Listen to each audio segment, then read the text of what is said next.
Idi Amin Dada Umi's early life remains shrouded in mystery. The details of my birth and early years are often debated and remain somewhat elusive. There is debate about my birth date, with estimations ranging from 1925 to 1928. This uncertainty adds to the enigmatic aura surrounding my early life. Born in Koboko, Uganda, to a peasant family, I received little formal education. My upbringing was humble, and I spent my early years immersed in the rural life of my village. He joined the British colonial army, the King's African Rifles, as a cook in 1946. This marked the beginning of his military career, a path that would eventually lead him to power. Amin quickly rose through the ranks, known for his imposing physique, boxing prowess, and ruthlessness. His physical strength and determination set him apart from his peers. He participated in the suppression of the Mau Mau uprising in Kenya, showcasing his brutality. This period was a significant chapter in his military career, where he demonstrated his willingness to use force to achieve his objectives. By 1961, I had achieved the highest rank possible for a black African in the British Army, Effendi, equivalent to a lieutenant. This was a remarkable achievement, considering the racial barriers of the time. My loyalty to the British waned as Uganda approached independence. The winds of change were blowing, and I began to see new opportunities for myself in a free Uganda. He aligned himself with nationalist leaders, including Milton Obote. This alliance was strategic, as Obote was a key figure in Uganda's push for independence. Obote recognized Amin's military value and appointed him deputy commander of the newly independent Ugandan army in 1962. This position gave Amin significant influence and control over the military. This position would prove crucial in Amin's future power grab. It allowed him to build a loyal base within the army and to position himself as a key player in Uganda's political landscape. My ambition and ruthlessness grew. I was determined to rise to the top, no matter the cost. I amassed wealth through smuggling and ivory trade, using these resources to strengthen my position. This illicit trade provided me with the financial means to support my ambitions, consolidating my power base within the army. I knew that control of the military was essential to achieving my goals. I exploited ethnic divisions, promoting soldiers from my own West Nile region. This strategy ensured that I had a loyal and supportive group within the army. The stage was set for me to make my move. With a loyal military base and significant resources at my disposal, I was ready to seize power. Growing up in Koboko, my childhood was marked by the simplicity and hardships of rural life. The village was a close-knit community where everyone knew each other, and daily life revolved around farming and local traditions. Despite the lack of formal education, I was deeply influenced by the cultural practices and oral traditions of my people. These early experiences shaped my understanding of leadership and community. The presence of British colonial rule was a constant in our lives. The colonial officers were both a source of authority and resentment as they imposed their rule and disrupted our traditional ways. Joining the King's African Rifles was a significant turning point. It was an opportunity to escape the limitations of village life and to gain new skills and experiences. The military offered a path to advancement that was otherwise unavailable to someone of my background. The training was rigorous and demanding, but I thrived in this environment. My physical strength and determination helped me stand out, and I quickly gained the respect of my peers and superiors. Boxing became a passion of mine. It was not just a sport, but a way to prove my strength and resilience. My success in the ring further cemented my reputation as a formidable figure. The Mau Mau uprising was a brutal conflict, and my role in its suppression was marked by violence and ruthlessness. This period tested my resolve and showcased my willingness to do whatever it took to succeed.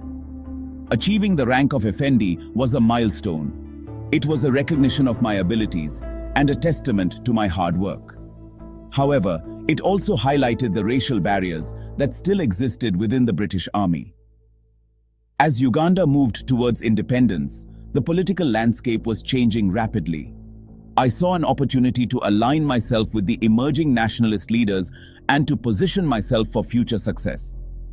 Milton Obote was a charismatic leader, and our alliance was mutually beneficial. He needed my military expertise, and I saw in him a path to greater power and influence.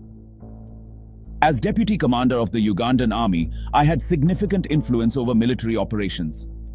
This position allowed me to build a loyal base and to prepare for the eventual power struggle that I knew was coming.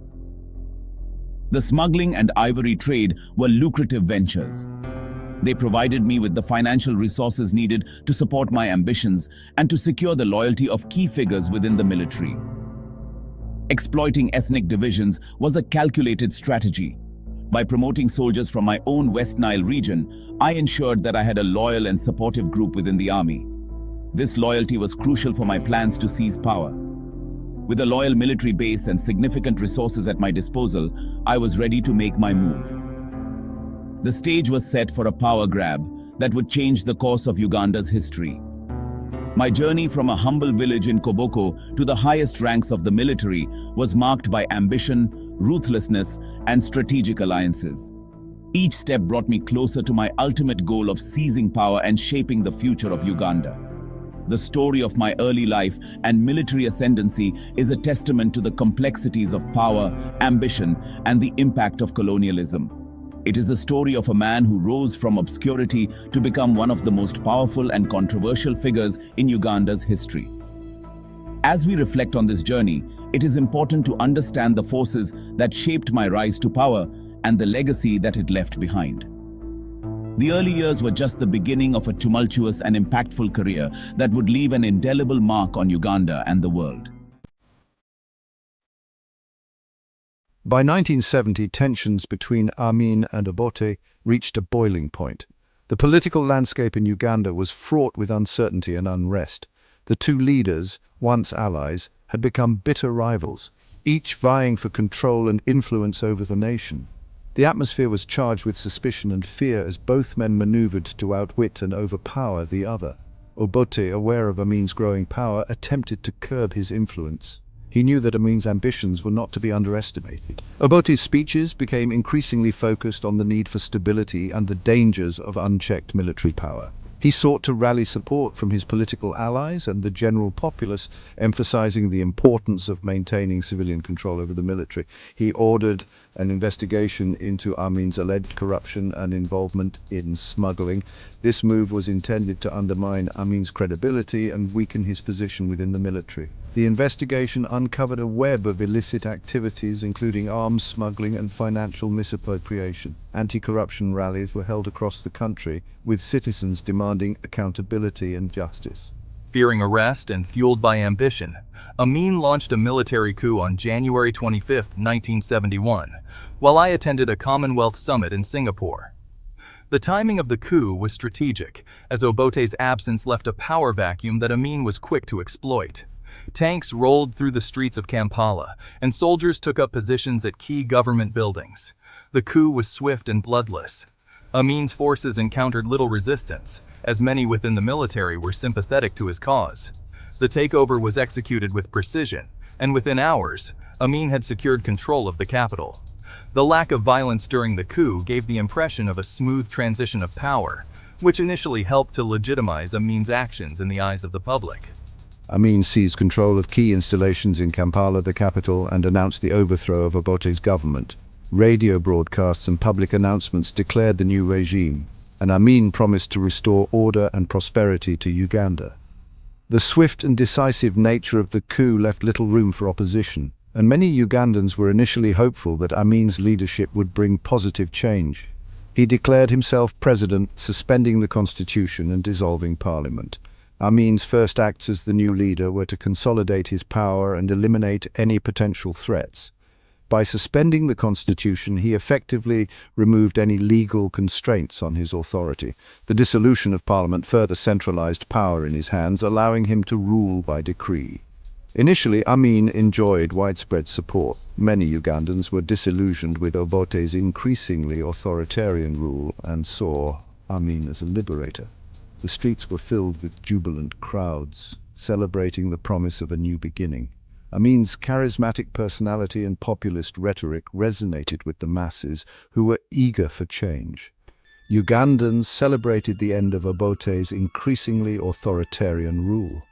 The initial euphoria was palpable, as people believed that Amin would bring an end to corruption and restore justice. The celebrations were marked by a sense of relief and optimism, as citizens looked forward to a brighter future under Amin's leadership. However, the initial euphoria soon faded as Amin's true nature became apparent. His public appearances, once filled with promises of reform and progress, began to take on a more ominous tone.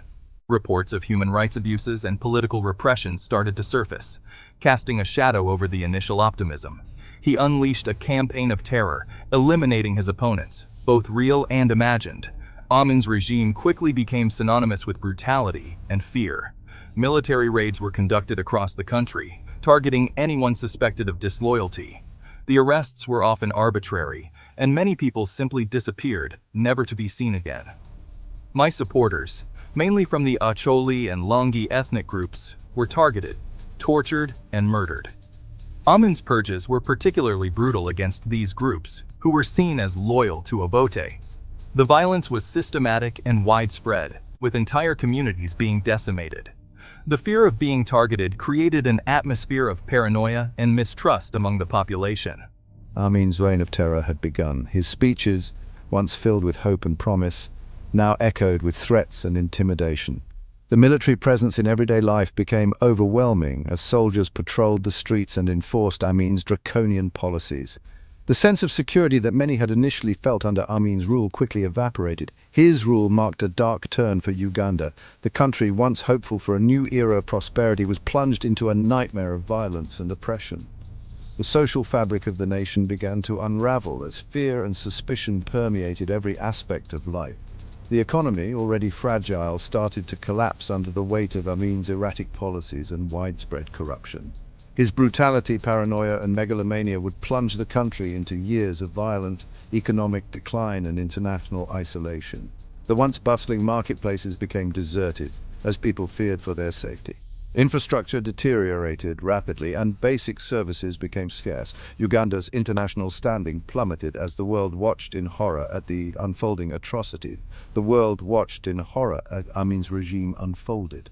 International news reports highlighted the human rights abuses and the growing humanitarian crisis. World leaders condemned Amin's actions, but their words did little to alleviate the suffering of the Ugandan people. The international community struggled to find a way to intervene as Amin's grip on power seemed unshakable.